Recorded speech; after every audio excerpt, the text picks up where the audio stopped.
Mental tool number 2 is mental imagery. And mental imagery, for me, is the most powerful mental tool there is. And if you get anything out of Prime Sport 101, if you can walk away believing in the power of mental imagery and use it on a regular basis, you are going to see incredible benefits.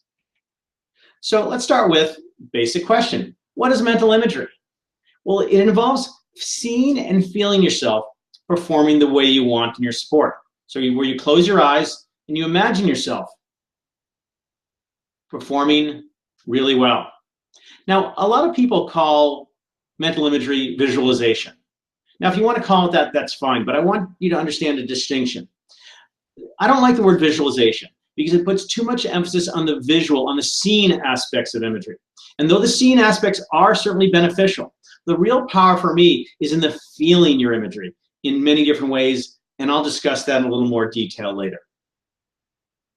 Next, really good imagery is about reproducing the actual sport experience. So whatever you feel when you're actually performing, you experience in your imagery. And I'll show you over the next few minutes about how you can do that.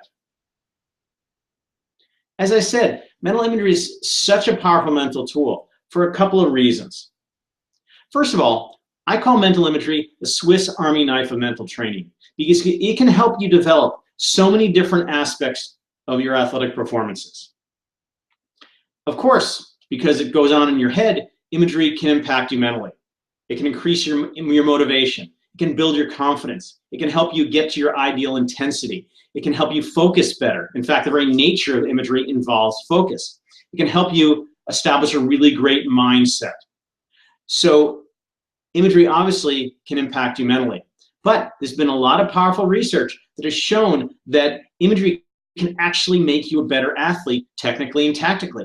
Because a lot of people think that imagery is just picturing stuff in your head.